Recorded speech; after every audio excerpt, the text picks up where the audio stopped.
At the reading of the will, my son shouted in front of everyone, "If that shrew gets a share, I'll give up mine." I stayed silent and smiled. He didn't know the fortune was worth 11 million. "I'm glad to have you here. Follow my story until the end and comment the city you're watching from so I can see how far my story has reached." The lawyer, Mr. Patterson, paused, his eyes darting nervously between Wesley and me. The room fell into an uncomfortable silence. I could feel the weight of everyone's stares. My daughter-in-law Diane's smug expression, my sister-in-law Barbara's pitying glance, even my grandchildren's confused faces. My hands trembled slightly in my lap, but I kept my composure the way I always had for the past 50 years. "Please continue, Mr. Patterson," I said quietly. Wesley scoffed, leaning back in his chair. At 47, my son had grown to look remarkably like his father, Frank. Tall, broad-shouldered, with that same confidence set to his jaw. But where Frank's confidence had been earned through decades of hard work, Wesley's came from entitlement. "Mum, let's not pretend," Wesley said, his voice dripping with condescension. "Dad built this company from nothing. You were just along for the ride." Diane nodded in agreement, her manicured hand resting possessively on Wesley's arm. "Frank always said business decisions should stay with those who understand business," she added, not even bothering to look at me. I swallowed the familiar hurt, the same pain I'd been swallowing for years. At 72, I'd grown accustomed to being dismissed, overlooked, treated as if my only contribution to our family had been birthing Wesley and supporting Frank. They never saw the nights I spent reviewing contracts when Frank was too exhausted, the client relationships I nurtured while hosting countless dinners, the careful financial decisions I guided Frank toward when his ambition outpaced his judgment. Mr. Patterson cleared his throat. "This is just a preliminary meeting," he reminded everyone. "The formal reading will take place next week when the full documentation is prepared." "What's there to prepare?" Wesley demanded. "Dad left the business to me, the house to Mum for her lifetime, and the rest split between us. We all know that's what he planned." I caught Mr. Patterson's eye, and something in his expression made me sit a little straighter. Frank and I had spoken privately many times in his final months as the cancer slowly took him from us. During those quiet conversations, when pain medication lowered his guard, my husband had confessed many regrets, particularly about Wesley. "I indulged him too much," Frank had whispered one night, his hand gripping mine with surprising strength. "I thought I was showing him love, but I just taught him to expect everything handed to him." "He'll learn," I had reassured him, though I hadn't believed it myself. Frank's eyes had been clearer that night than they'd been in weeks. "No, Mabel, not unless something forces him to." Now, watching Wesley's entitled anger, I understood what Frank had meant. My son truly believed he deserved everything his father had built, without earning any of it. "The estate is more complex than you might think, Mr. Wesley," Mr. Patterson said carefully. "Your father made some significant changes in his final months." Wesley's head snapped up. "Changes? What changes?" I studied my folded hands, feeling a strange calm settle over me. Frank had never told me exactly what he'd planned, but he'd asked me to trust him one last time.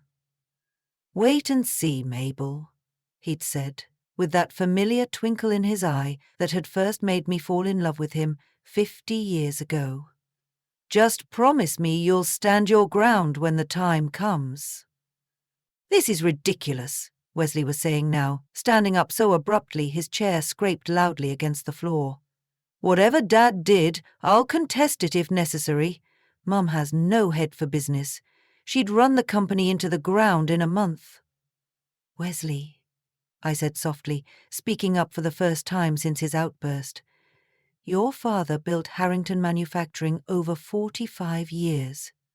Don't you think he had the right to decide what happened to it? My son looked at me as if I'd suggested the earth was flat. And he decided to leave it to me, his son, his only child, the one who's worked beside him for 20 years, not to his housewife who can barely operate a smartphone. The casual cruelty stung, but I didn't flinch. Behind Wesley's bravado, I could see something new in his eyes. Fear. He'd been counting on this inheritance, perhaps more than I realized. As everyone filed out of the room, Diane paused by my chair, leaning down as if to embrace me. Her voice, a poisonous whisper in my ear. Don't get any ideas, Mabel. Wesley is prepared to fight for what's rightfully his. I patted her hand gently. We all get what we deserve in the end, dear. When I was finally alone with Mr. Patterson, he looked at me with concerned eyes. Are you all right, Mrs. Harrington? I nodded, a strange lightness filling my chest. Frank knew exactly what he was doing, didn't he? Mr. Patterson's professional facade cracked into a small smile. Your husband was a very wise man, and he adored you. More than you probably realize. As I gathered my purse to leave, I thought about the fortune that Wesley had no idea existed, the 11 million Frank had quietly amassed beyond the company's value, and what my husband had decided to do with it. Next week would change everything, and for the first time in decades, I found myself looking forward to the future. The week between meetings stretched endlessly. I spent most of it alone in the house that Frank and I had shared for 43 years, running my fingers along the familiar surfaces, remembering. We'd bought this place when Wesley was 4, a modest 3-bedroom that seemed enormous after our starter apartment. Frank had just secured his first major contract, and I'd recently abandoned my teaching career to support his growing business. Temporary, he'd promised, as I packed away my education degree, just until things stabilized. But things never quite stabilized enough for me to return to teaching. Instead, I became Harrington Manufactory's unseen foundation, managing our home, raising Wesley, hosting clients, reviewing contracts after hours, all while Frank became the company's public face. I paused at the mantel, picking up a photo from Wesley's college graduation. Frank stood proudly beside him, both in matching suits, their posture identically confident. I stood slightly apart, smiling but somehow separate. Even then I could see the pattern forming, though I'd been powerless to stop it. The doorbell rang, startling me from my memories. Barbara stood on the porch clutching a casserole dish. "Thought you might need some company," my sister-in-law said, brushing past me into the kitchen. Unlike Frank, who'd been warm and gregarious, Barbara had always been brutally direct. "You look terrible, Mabel." I touched my uncombed hair self-consciously. "I haven't been sleeping well." Barbara set down her dish and faced me squarely. "Wesley's been calling me. Says Frank might have changed the will, might have left you more than your fair share." She made air quotes around the last words. "The reading isn't until tomorrow," I said carefully. "Cut the act, Mabel. Did Frank leave you the company?" I met her gaze steadily. Frank and I didn't discuss the details of his will. Barbara snorted. Right. 50 years together, and he never mentioned his plans for the multi-million-dollar company you helped him build. Frank made his own decisions. She studied me for a long moment. "You know, I never understood you.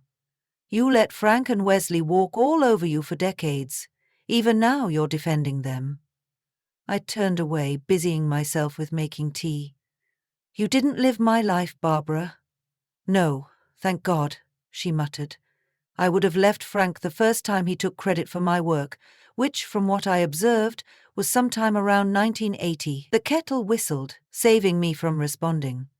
As I poured hot water into mugs, Barbara continued, her voice softening slightly. "Do you remember when Wesley was about 12, and Frank got him that ridiculous racing bike?" I nodded, setting a mug in front of her. Wesley had begged for that bike for months. Despite my concerns, it was too advanced for him. "You told Frank it was dangerous. Frank bought it anyway. 3 weeks later, Wesley broke his arm." "That was a long time ago," I murmured. "My point is, you were right. You were always right, Mabel. About Wesley especially. You saw what Frank was creating with his indulgence. An entitled, spoiled man who never had to earn anything." I sank into a chair, suddenly exhausted. "What do you want me to say, Barbara? That I failed as a mother? That I should have put my foot down more?" Barbara reached across the table and gripped my hand, a rare gesture of affection from her. "I want you to stop blaming yourself for Wesley's character. Frank made him what he is. Maybe you could have fought harder, but Frank would have just gone behind your back anyway." Tears pricked at my eyes. "I did try. You know, when Wesley was in college, he got into trouble. Drinking, failing classes. I wanted consequences. Frank just threw money at the problem, moved him to a different school." "I remember," Barbara said grimly. "And then Frank gave him a vice presidency straight out of college, despite him having 0 qualifications." I sighed, memories flooding back. Wesley's first year at the company, he lost a major client with his arrogance. Frank covered for him, told everyone it was a strategic decision. And now Wesley thinks he's entitled to run the company? Barbara concluded. "He's worked there for 20 years, I pointed out. "Worked," Barbara scoffed. "Shows up late, leaves early, takes credit for his team's ideas, and spends more time on the golf course than in his office. Meanwhile, he and Diane are spending money like water. The new vacation house, the boat, private schools for the kids." I looked up sharply. "How bad is it?" Barbara hesitated. "There are rumors, Mabel. Wesley's been leveraging his expected inheritance. They're in debt up to their eyeballs." This wasn't entirely surprising. Wesley and Diane had always lived beyond their means. And recently, they'd been pressing Frank to formalize the succession plan, to put in writing what Wesley assumed was his birthright. "Did Frank know?" I asked quietly. Barbara nodded. "Jim in accounting showed him some concerning transactions about 6 months ago. Wesley had been giving himself unauthorized bonuses, billing personal expenses to the company 6 months ago, right around when Frank had started having those serious private conversations with me and Mr. Patterson. The timing suddenly made sense. After Barbara left, I went to Frank's study, a room I'd barely entered since his death. His presence was strongest here, in the leather chair worn to the shape of his body, the faint smell of his cologne still lingering. I ran my hand along his desk, remembering how many nights I'd brought him coffee as he worked late. How many times I'd given him my thoughts on a contract or a negotiation strategy. In the bottom drawer, I found a small leather journal I'd never seen before.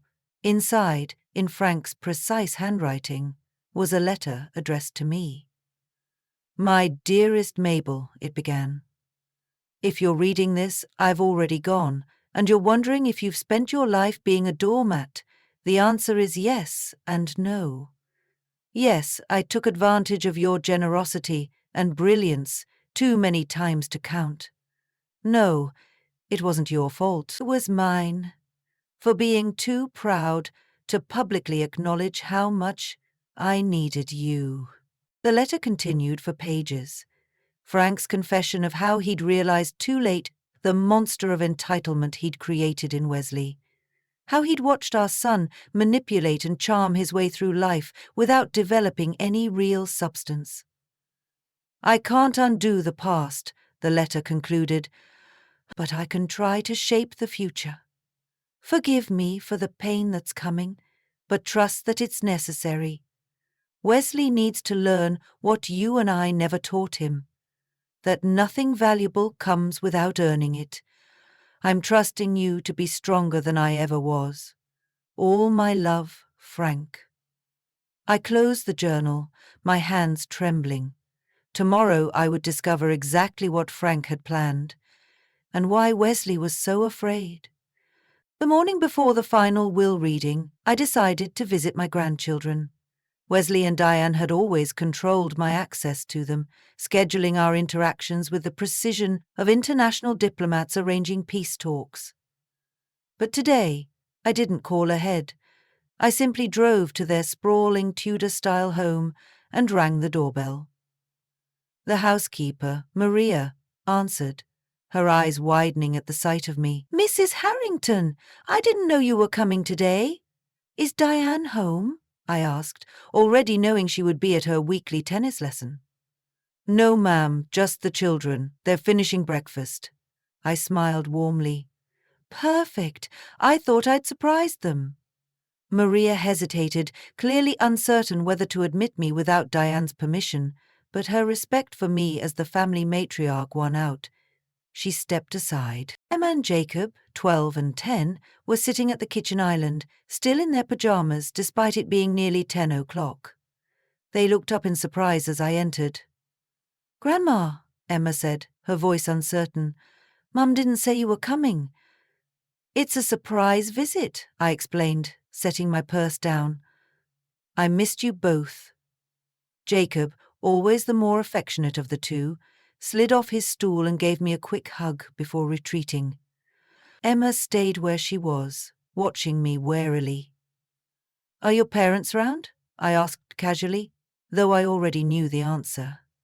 "Dad's at work," Jacob said. "Mum's at tennis." I nodded, taking a seat at the island. "How's school going?" Emma shrugged. "Fine. Did you finish that science project you were working on, the one about ecosystems?"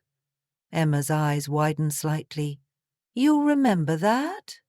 "Of course I do," I said gently. "I remember everything you tell me." A flash of confusion crossed her face.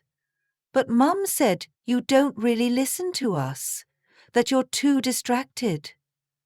My heart contracted painfully, but I kept my expression neutral. "What else does your mum say about me?" The children exchanged glances, a silent communication passing between them. "You can tell me," I assured them. "I won't be upset." Jacob bit his lip.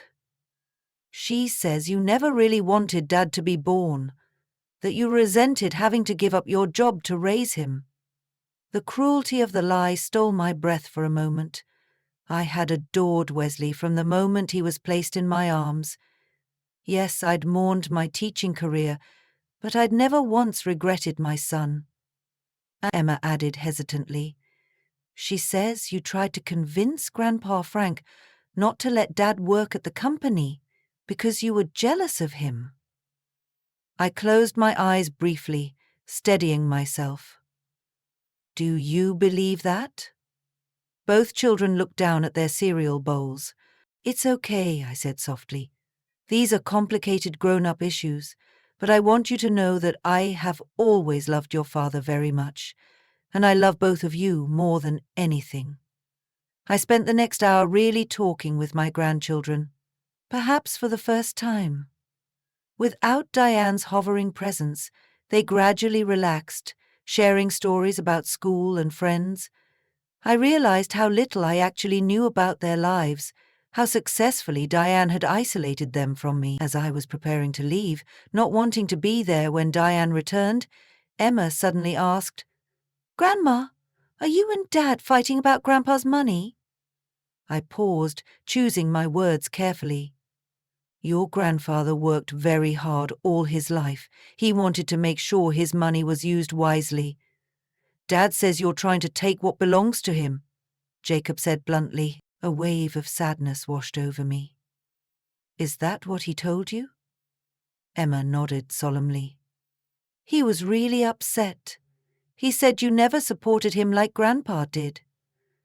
I knelt down to their level, looking into their young, troubled faces. Sometimes adults disagree about important things, but that doesn't change how much we all love you. No matter what happens with Grandpa's will, You will always be my precious grandchildren. On the drive home, I could barely see through my tears. Diane hadn't just poisoned my relationship with my grandchildren. She'd rewritten our entire family history. In her version, I was the villain, the jealous mother who resented her own son's success. I pulled over, unable to continue driving. The pain was too sharp, too fresh. All these years, I'd believed that Wesley's dismissive attitude toward me was simply the result of Frank's indulgence, of masculine pride. I never imagined he harbored such deep resentment, that he believed I had tried to hold him back. When I finally arrived home, a familiar car was parked in my driveway. Thomas Reed, Frank's oldest friend and the company's financial controller, was waiting on my porch. "Thomas," I greeted him, wiping away the last traces of tears. "This is unexpected." His weathered face was grave. "We need to talk, Mabel. About Wesley." Inside, Thomas declined coffee, getting straight to the point. "Wesley's been borrowing against his inheritance, heavily." I nodded. "Barbara mentioned he and Diane have financial problems." "It's worse than that," Thomas said grimly. "He's leveraged everything on a real estate development in Colorado. Luxury ski condos. The project is failing spectacularly." "How bad?" "He's nearly $2 million in debt, with nothing to show for it except half-built structures that won't pass code inspection."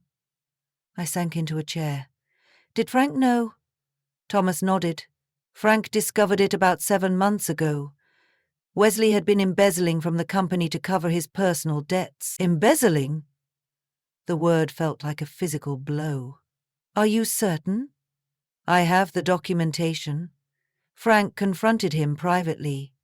They worked out a repayment plan to avoid criminal charges. Frank was devastated. 7 months ago, when Frank's cancer had suddenly seemed to accelerate, when he'd started having those intense private conversations with me and Mr. Patterson. Wesley's counting on his inheritance to bail him out," Thomas continued. "If he doesn't get what he's expecting." He didn't need to finish the sentence. Wesley wouldn't just lose face, he could lose everything. "Why are you telling me this now?" I asked. Thomas's expression softened. "Because Frank asked me to. After the will reading. He wanted you to understand what you're dealing with. Wesley isn't just entitled, Mabel. He's desperate." After Thomas left, I sat alone in my quiet living room, the weight of this new knowledge pressing down on me. My son, who had everything handed to him his entire life, had still wanted more. He'd stolen from his father, lied to his family, and now expected his inheritance to save him from the consequences of his actions. And tomorrow, at the will reading, he would discover whether Frank had thrown him a lifeline or cut him loose to finally sink or swim on his own. The morning of the final will reading dawned bright and clear. I dressed carefully in a navy suit that Frank had always liked, my one concession to sentimentality. As I fastened my pearl earrings, Frank's gift on our 40th anniversary, the doorbell rang. Mr. Patterson stood on my porch, his expression grave. "Mrs. Harrington, I thought we might ride together." I raised an eyebrow. "The reading isn't for 2 hours." "I know. I thought you might appreciate some preparation." I invited him in, a knot of anxiety forming in my stomach. Is something wrong? Once seated in my living room, Mr. Patterson removed a thick folder from his briefcase. "Before we join the others, I need to explain Frank's plan in detail. He was very specific about the timing." "I'm listening," I said, folding my hands in my lap to keep them from trembling. "Frank came to me 8 months ago, shortly after his diagnosis. He was concerned about Wesley's fiscal responsibility." I nodded. "I've since learned about the embezzlement." Mr. Patterson looked relieved. "Good. That makes this easier." Frank was deeply troubled by Wesley's actions. Not just the legal implications, but what they revealed about his character. He opened the folder, revealing a series of documents. Frank restructured his estate with 2 primary goals: protecting the company's future, and providing you with security and control. Control. I repeated the word, unfamiliar in relation to my role in the family. Yes. Frank recognized, belatedly, that you were always the more prudent decision-maker. He came to believe that Wesley's sense of entitlement stemmed from Frank's own actions, always giving Wesley what he wanted, never requiring him to earn his place. I felt a strange sense of validation, hearing Frank's thoughts echoed by Mr. Patterson. For decades, I'd voiced these same concerns, only to be dismissed as overprotective or lacking business acumen. The will creates a trust, Mr. Patterson continued. All of Frank's assets, the company, the properties, the investments, will be held in this trust. You, Mabel, are the primary trustee. I stared at him. Me? Not Wesley. Not Wesley, he confirmed. Frank believed you would make decisions based on what's best for the family's long-term security, not just immediate gratification. My mind raced, trying to process this reversal of the roles I'd inhabited for 50 years. Wesley will contest it, I said finally. Frank anticipated that. Mr. Patterson's expression was grim. Which is why he included some unusual provisions. He pulled out another document, this one marked with several highlighted sections. If Wesley contests the will, he forfeits everything, no exceptions. Everything? My voice was barely audible. Everything, his position at the company, his inheritance, even the house they live in, which is technically owned by Harrington Manufactory. I stood up suddenly, needing to move. This seems extreme. Frank was protecting the company. And you, Mr. Patterson said.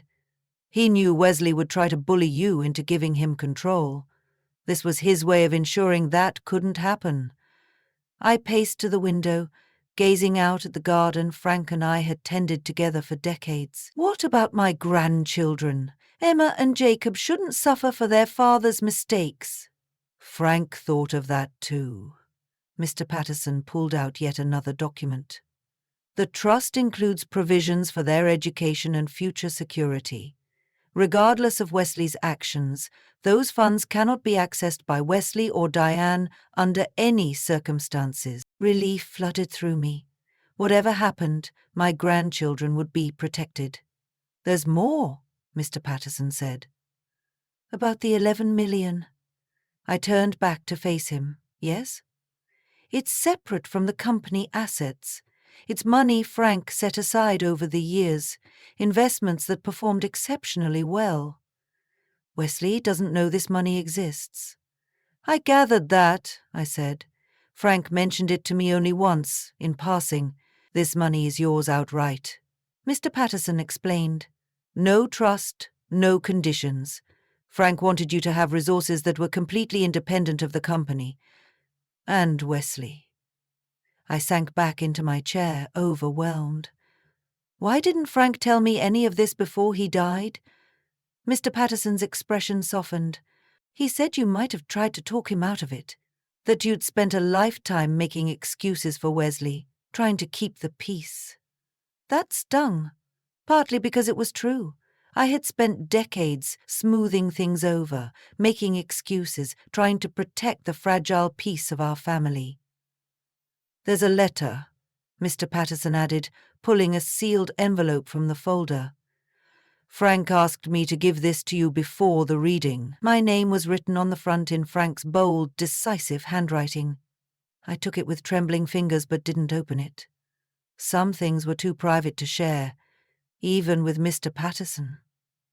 What do you think Wesley will do? I asked instead. He'll be angry, Mr. Patterson said bluntly. Possibly threatening. Almost certainly he'll try to intimidate you into changing the terms.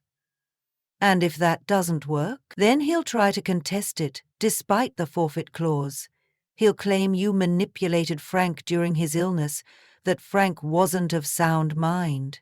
I felt a flare of indignation. Frank was sharp until the very end. We have extensive documentation of his mental competence, Mr. Patterson assured me. Multiple witnesses, medical evaluations. Wesley won't win a contest, but he could drag it out, make things unpleasant. I thought of my grandchildren, of the lies Diane had already told them. How much worse would it get if Wesley declared open war? What would you advise? I asked. Mr. Patterson considered the question carefully. Frank believed Wesley needed to face real consequences for once in his life, that without that, he'd never grow into the man he could be. And you? I think Frank was right, he said simply. But I also think you need to prepare yourself for the fallout. Wesley won't go quietly. I glanced at the clock. We had an hour before we needed to leave for the reading. An hour for me to decide whether I would follow through with Frank's plan or find some compromise to keep the peace, as I'd done my entire life. I'd like a few minutes alone if you don't mind, I said. After Mr. Patterson stepped outside, I opened Frank's letter with unsteady hands. His familiar handwriting blurred as tears filled my eyes. My dearest Mabel, it began. By now, Patterson has explained everything. You're probably wondering if I've lost my mind putting you in this position. The truth is, I finally found it. For 50 years, you've been the backbone of this family, the quiet strength I relied on but rarely acknowledged. Publicly, I took advantage of your generosity, your willingness to step back and let me shine. I failed Wesley even more profoundly. I gave him everything except what he truly needed. Boundaries, consequences, the chance to earn his own success. Now he's a man who takes what he wants without thought for others, who believes he's entitled to the fruits of other people's labor. I can't undo the past, but I can try to shape the future.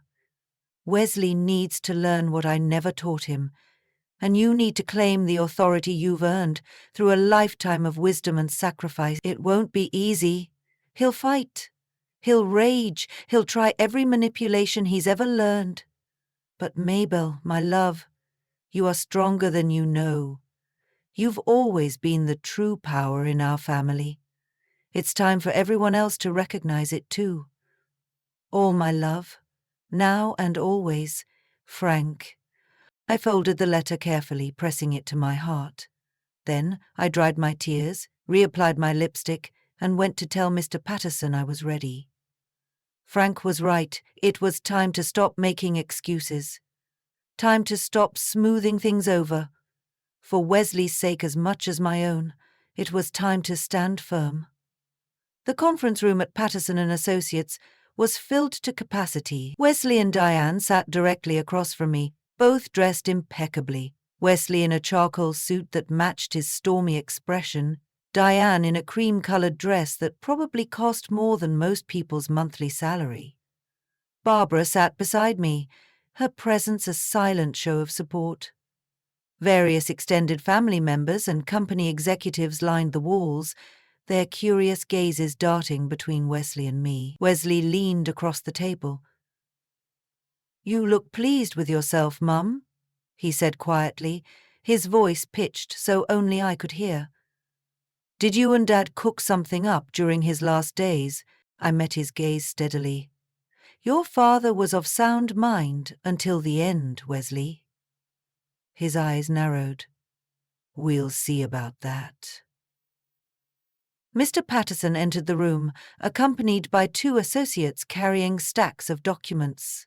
He nodded solemnly to the assembled group. "Thank you all for coming. We're here for the formal reading of Franklin Harrington's last will and testament. Before we begin, I want to clarify that Mr. Harrington revised his will 7 months ago, with multiple witnesses present, including his physician, who attested to his mental competence." Wesley shifted in his chair, the first flicker of uncertainty crossing his face. Mr. Patterson adjusted his glasses and began reading the formal legal preamble. I barely heard the words, focusing instead on my son's face. Despite everything I'd learned, despite his cruelty and poor choices, my heart ached for what was coming. No mother wants to see her child suffer, even when that suffering is necessary. Now, to the disposition of assets, Mr. Patterson said, his voice cutting through my thoughts. Franklin Harrington established the Harrington Family Trust, into which all company assets, properties, and investments have been placed. Wesley nodded impatiently. This much he had expected. The trustee of this trust, with full authority over all business decisions and management, is Mabel Eleanor Harrington. A shocked murmur rippled through the room. Wesley's face drained of colour. "That's impossible," he said, his voice dangerously quiet. "There must be some mistake." "There's no mistake," Mr. Patterson said firmly. "Mrs. Harrington has sole authority as trustee." Diane gripped Wesley's arm. "What about Wesley? He's the only child, the heir." "Wesley James Harrington," Mr. Patterson continued, "will retain his position as Vice President of Operations, reporting directly to the Board of Directors, which will be chaired by Mrs. Harrington." Wesley's face had transformed from shock to fury. "This is ridiculous. My mother knows nothing about running a company. Dad built that business. I worked alongside him for 20 years, and now you're telling me she's in charge?" "Your father's decision was quite clear," Mr. Patterson said calmly. "My father was dying," Wesley snapped. "He wasn't thinking clearly. Mum obviously manipulated him when he was vulnerable." I flinched at the accusation but kept my composure. "Wesley, please. No." He slammed his hand on the table. "I will not let you steal what's rightfully mine. I'll contest this. I'll fight it with everything I have." Mr. Patterson cleared his throat. "Before you make that decision, Mr. Harrington, you should be aware of the contest clause." "The what?" Wesley demanded. "If any beneficiary contests this will or attempts to interfere with the administration of the trust, they forfeit all benefits completely and irrevocably." Wesley laughed incredulously. "You're bluffing." Mr. Patterson silently passed him the relevant document. I watched as Wesley scanned it, his expression shifting from disbelief to horror. "This is insane," he whispered. "He's disinheriting me if I object to this. This travesty." "Not disinheriting," Mr. Patterson corrected. "The trust provides for your continued employment and a generous annual distribution, provided you fulfill your professional obligations satisfactorily. But yes, if you contest the will, you forfeit everything, including your position at the company." Wesley turned to me, his eyes blazing. "You did this! You turned him against me!" I shook my head sadly. "No, Wesley, your actions did that." Confusion flickered across his face. "Your father knew about the embezzlement," I said quietly. "He knew about the failed real estate venture, the $2 million in debt, all of it." Wesley paled further, his gaze darting around the room. Some of the executives shifted uncomfortably, clearly hearing this information for the first time. "That's a lie," he hissed. "Thomas Reed provided him with the documentation," I continued, my voice steady despite my breaking heart. "Your father protected you from criminal charges, but he couldn't ignore what it revealed about your character." Diane was looking at Wesley with growing alarm. "What is she talking about? What embezzlement?" Wesley ignored her, focusing his rage on me. "You had no right to discuss my personal business in front of everyone." "These are the people whose jobs you put at risk," I replied. "The company that's been supporting your lifestyle could have faced serious repercussions from your actions." "Enough." Wesley stood abruptly. "I won't sit here and be lectured by a woman who's never worked a day in her life. Dad built that company. I helped it grow. You have no right to any of it." Mr. Patterson interjected. "There's more to the will that you need to hear, Mr. Harrington." Wesley waved dismissively. "I don't care. This is going to court. Mum can enjoy her little power trip for now, but it won't last." As he turned to leave, Mr. Patterson's next words stopped him cold. In addition to the company assets, Franklin Harrington had personal investments valued at approximately $11 million. Wesley froze, turning slowly back to the table. What did you say? $11 million in personal investments, separate from the company, Mr. Patterson repeated. Accumulated over the past 30 years. Wesley sank back into his chair, his expression unreadable. And I suppose that goes into this trust, too. No, Mr. Patterson said simply. That amount is bequeathed directly to Mrs. Harrington, with no restrictions or conditions. The room fell completely silent. Wesley stared at me as if seeing me for the first time. $11 million, 0 cents, he said flatly. Dad left you $11 million, 0 cents outright? I nodded, maintaining my composure even as my heart raced. He did. Wesley laughed, a harsh, ugly sound. All these years, you played the humble housewife, the supportive spouse who sacrificed everything for Dad's career, and all along, you were just waiting to take control. That's not true, I said quietly. I never wanted this, Wesley. I only wanted our family to be whole. Our family, he spat. There is no family any more. You've seen to that. Diane, who had been unusually quiet, suddenly spoke up. Wesley, don't be hasty. We need to think about this. He rounded on her. Think about what? How my mother has stolen my birthright? Think about our options, she said tensely, her eyes darting to the watching crowd. This isn't the place for this discussion. Wesley ignored her, focusing his rage on me. I'll fight this. I don't care what that contest clause says. No court will uphold this theft. Mr. Patterson cleared his throat. The trust also includes provisions for Emma and Jacob's education and future security. Those funds cannot be accessed by anyone but them, regardless of any contests to the will. Wesley's face contorted with fury. So, you're bribing my children now, trying to turn them against me too? No, I said firmly. Your father and I wanted to ensure their future no matter what. Their future is my responsibility, not yours, Wesley snapped. You think you can buy their loyalty with trust funds. I met his gaze steadily. This isn't about loyalty, Wesley. It's about security. It's about making sure that your children don't suffer for any financial difficulties you might face. The implication hung in the air between us. Wesley knew I knew exactly how precarious his finances were, how close he was to losing everything.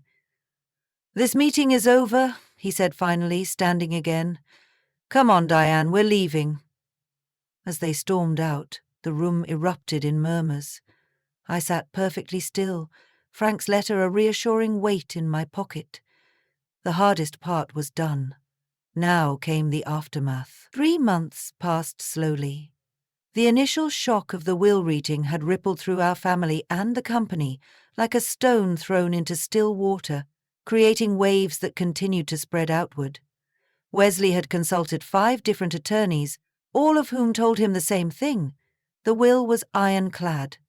Frank had been methodical in documenting his mental competence, his reasons for the unusual arrangement, and Wesley's financial misdeeds. Any contest would not only fail, but would trigger the forfeiture clause, leaving Wesley with nothing. I spent those months learning about the company I now oversaw. Thomas Reed became my closest advisor, patiently explaining the business Frank and I had built together, but that I had always viewed from the sidelines. To my surprise, much of it came naturally to me. Years of listening to Frank's dinner-table conversations, reviewing contracts late at night, and offering quiet suggestions had given me a foundation I hadn't realized I possessed. The company employees adapted to my leadership with varying degrees of acceptance. Some were openly skeptical, others cautiously supportive. I made no dramatic changes, focusing instead on steady, thoughtful management. Exactly what Frank would have wanted. Wesley had been conspicuously absent from both the office and family gatherings. According to Barbara, who somehow always knew everything, he and Diane were reassessing their options, which I suspected meant they were desperately trying to figure out how to manage their crushing debt without the windfall they'd been counting on. I hadn't seen my grandchildren since. That day in their kitchen, the silence from them was the most painful part of this entire ordeal. On a crisp autumn morning, I was reviewing quarterly reports in Frank's old home office, my office now, when the doorbell rang. I wasn't expecting visitors. Opening the front door, I found Wesley standing on the porch alone. He looked different, thinner, with dark circles under his eyes and a humility in his posture that I'd never seen before. "Wesley?" I said, surprise making my voice catch. "I wasn't expecting you." "Can I come in?" he asked, his tone lacking its usual confidence. I stepped aside, motioning him into the living room.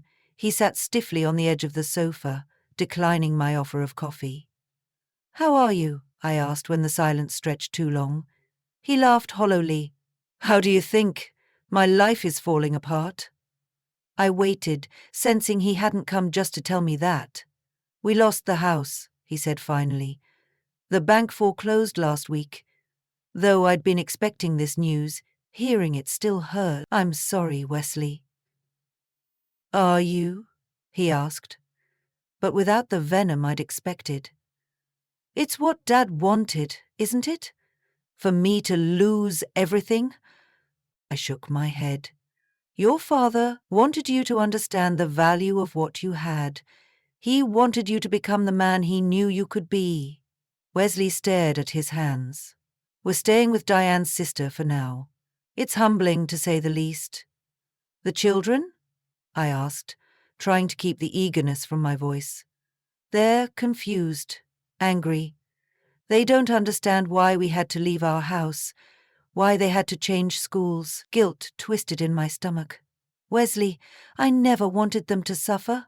"I know," he said quietly, surprising me. "Diane told me about your visit, about what the kids said you told them." I tensed, unsure where this was going. "You didn't trash me," he continued.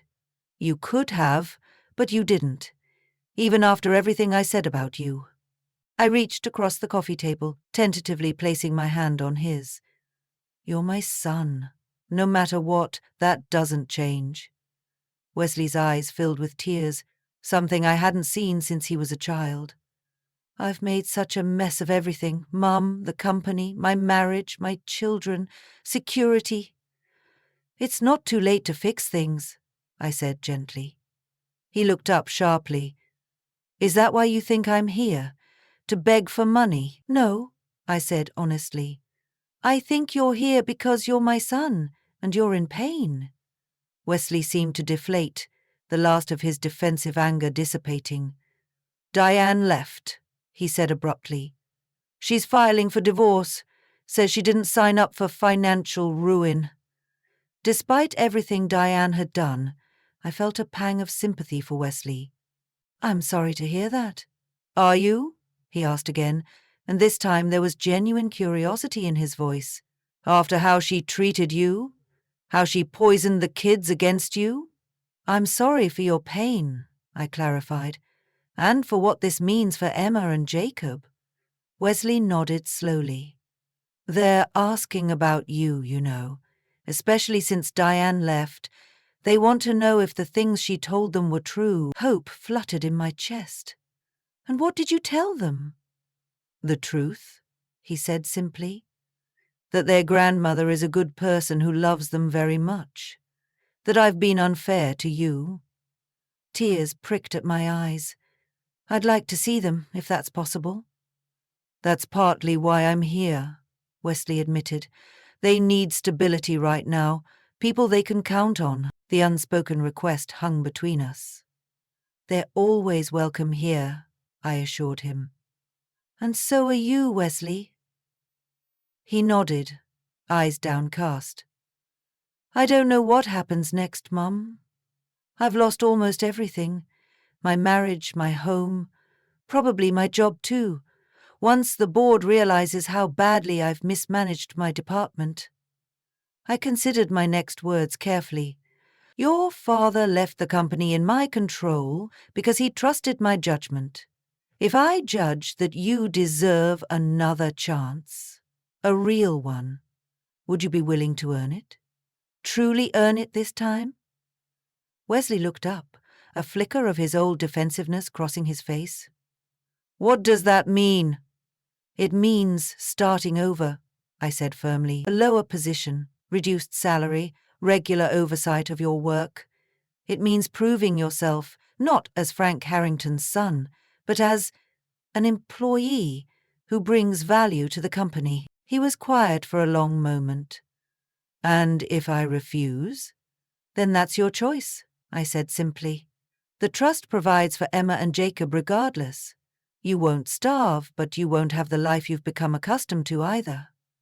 Wesley stood and walked to the window, gazing out at the garden, where he'd played as a child. Dad really thought this through, didn't he? He did, I confirmed. He loved you, Wesley, enough to finally give you what you actually needed, not just what you wanted. Wesley turned back to me, his expression more vulnerable than I'd seen since he was a boy. And you, Mum, after everything I've said and done, how can you still be willing to help me? I rose and joined him by the window. Because I'm your mother, and because I believe people can change when they have to. Even someone as selfish as me? He asked, his voice barely above a whisper.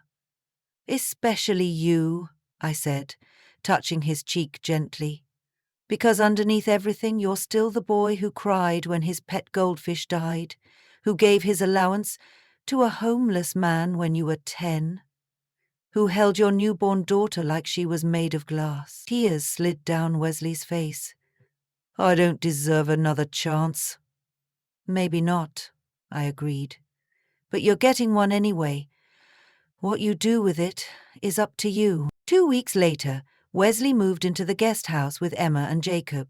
He started work in the purchasing department, a significant step down from his vice presidency, but a position where he could learn the business from the ground up, the way he should have decades ago. The transition wasn't easy. There were days when Wesley's old entitlement flared up, when he bristled at taking direction from people who had once been his subordinates. But slowly, incrementally, he began to change. The real joy came from having my grandchildren nearby. Emma and Jacob spent afternoons with me after school, gradually letting go of the false narrative Diane had created. We baked cookies, planted flowers in the garden, and talked, really talked, about their lives, their feelings, their fears, about the future. Grandma, Emma asked one evening as we prepared dinner together, are you and Dad going to be okay now? I looked through the window to where Wesley was helping Jacob with his science project, his face intent and patient in a way I'd rarely seen before. I think we're going to be just fine, I told her, and for the first time in decades, I truly believed it. Frank had been right all along. Sometimes love means setting difficult boundaries, even when it breaks your heart to do so. Wesley was finally growing into the man he could be, responsible, thoughtful, earning his place in the world rather than expecting it handed to him. As for me, at 72, I had discovered a strength I'd always possessed but rarely used. The company was thriving under my leadership, my family was healing, and I had finally found my voice after decades of silence. Frank's last gift hadn't been the money or the company. It had been the chance for all of us to become who we truly could be. Once freed from the patterns that had held us back for so long, in the silence of his final plan had come our redemption. Wesley's, mine, and even Frank's. A family legacy worth far more than $11 million, 0 cents. Now, I'm curious about you who listened to my story. What would you do if you were in my place? Have you ever been through something similar? Comment below. And meanwhile, I'm leaving on the final screen one other story that will definitely surprise you. Thank you for watching until the end.